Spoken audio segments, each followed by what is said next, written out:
Hello বন্ধুরা, আমি প্রিয়া। আমার চ্যানেল প্রিয়া রান্নাবান্নায় তোমাদের সবাইকে স্বাগত জানাই।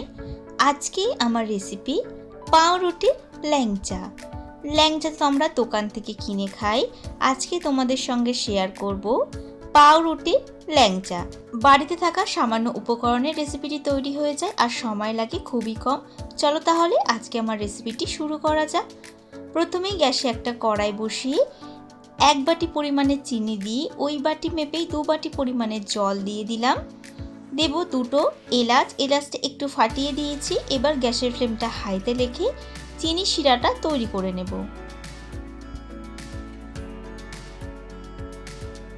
এখানে আমি 4টে স্লাইস ব্রেড নিয়েছি।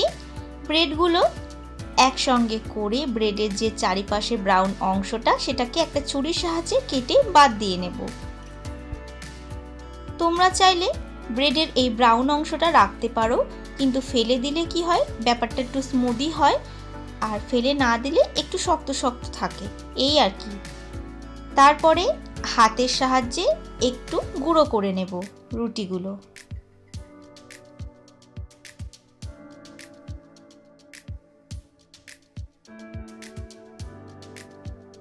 রুটিগুলো ভেঙে ঝুড়ো ঝুড়ো করে নিয়েছি, আর এইদিকে আমার চিনি শিরাটাও রেডি হয়ে গিয়েছে। এবার নামিয়ে ঠান্ডা করে নেব। এবার রুটির মধ্যে দিয়ে দেব 1 চামচ পরিমাণে ময়দা আর 1 চামচ পরিমাণে মিল্ক পাউডার। ময়দাটা দিলে কি হয়, ভাজার সময় কিন্তু ফেটে যায় না। ল্যাংচাগুলো বা যে কোনো মিষ্টি যদি রুটি দিয়ে করা হয়, ময়দাটা দিলে ভাজার সময় ফেটে যায় না। এবার অল্প অল্প করে দুধ দিয়ে একটা ডো তৈরি করে নেব। ডোটা বেশি শক্তও হবে না, আবার খুব বেশি নরমও হবে না। খুব বেশি ময়দা আবার দেওয়া যাবে না, তাহলে কিন্তু ভাজার পরে মিষ্টিটা শক্ত হয়ে যাবে। দেখো, একটা নরম ডো তৈরি করে নিয়েছি। এবার হাতে অল্প একটু ঘি মাখিয়ে নিয়ে অল্প অল্প করে নিয়ে ল্যাংচার শেপটা দিয়ে নেব। তোমরা তোমাদের পছন্দ মতো বড় ছোট সাইজ করতে পারো। আর এই একই পদ্ধতিতে ল্যাংচার পরিবর্তে তোমরা গোলাপ জামুন করতে পারো। প্রসেসটা একই থাকবে, শুধু ল্যাংচার পরিবর্তে ওটা গোলাপ জামুন হবে। দেখো, ল্যাংচাগুলো আমি এরকম ঠিক সাইজ করেছি। ভাজার পরে আবার একটু ফুলে যাবে, তাই জন্য আমি ঠিক এরকম সাইজ করে নিয়েছি। খুব বেশি বড় না, আবার খুব বেশি ছোট না। একে একে সমস্ত ল্যাংচাগুলো আমি তৈরি করে নেব।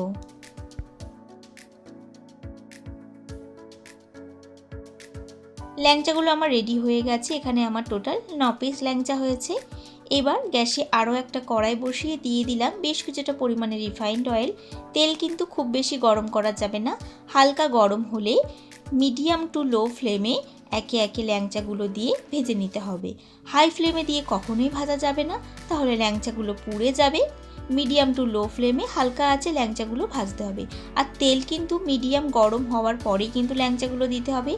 খুব বেশি তেল গরম হয়ে গেলে ল্যাংচাগুলো কিন্তু পুড়ে যেতে পারে।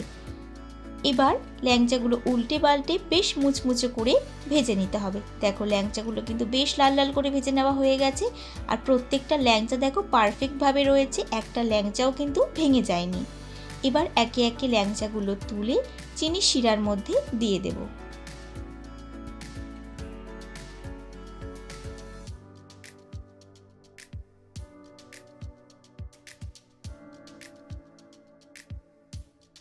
ল্যাংচাগুলো চিনি শিরার মধ্যে দেওয়ার পর একটু নাড়াচাড়া করে নিচ্ছি।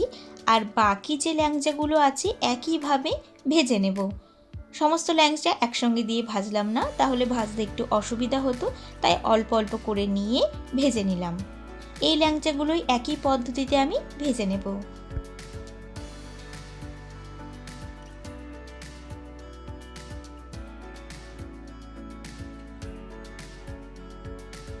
এই ল্যাংচাগুলোও আমার ভাজা হয়ে গেছে, তুলে নিচ্ছি। তুলে চিনি শিরার মধ্যে দিয়ে দেব। এবার সব কটা ল্যাংচা একসঙ্গে খুব ভালোভাবে নাড়াচাড়া করে ঢাকা দিয়ে 2 থেকে 3 ঘন্টা রেখে দেব। তাতে চিনি শিরাটা ল্যাংচার মধ্যে ভালোভাবে ঢুকবে আর ল্যাংচাগুলো ফুলে যাবে। 2 ঘন্টা পর দেখো, ল্যাংচাগুলো কিন্তু আমার পারফেক্টভাবে হয়ে গিয়েছে। ল্যাংচাগুলো বেশ ভালো মতোই চিনি শিরাটা শুষে নিয়েছে। আর ল্যাংচাগুলো দেখো কতটা পারফেক্ট হয়েছে আর কতটা নরম হয়েছে। এইভাবে তোমরা যদি ল্যাংচা বানাও, খেতে কিন্তু পারফেক্ট ল্যাংচার মতোই হবে আর একদম জুসি আর নরম হবে। তো এইভাবে তোমরা একবার ল্যাংচাটা বানিয়ে দেখো, আশা করি তোমাদের খুব ভালো লাগবে। আর কম উপকরণে কম সময়ে কিন্তু রেসিপিটি তৈরি হয়ে যায়। তোমাদের রেসিপিটি কেমন লাগলো কমেন্ট করে জানিও। অবশ্যই এইভাবে একবার ট্রাই করো, আশা করি তোমাদের খুব ভালো লাগবে। চলো একটা ল্যাংচা তোমাদের কেটে দেখাই ভেতরটা কেমন হয়েছে।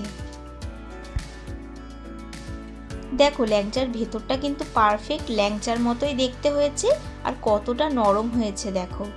তো রেসিপিটি যদি তোমাদের ভালো লাগে তাহলে একটা লাইক করে দিও, আর এরকমই নতুন নতুন রেসিপি পেতে আমার চ্যানেলটা সাবস্ক্রাইব করার অনুরোধ রইল। সবার আগে আমার ভিডিও নোটিফিকেশন পেতে পাশে থাকা বেল আইকনটা প্রেস করে দিও।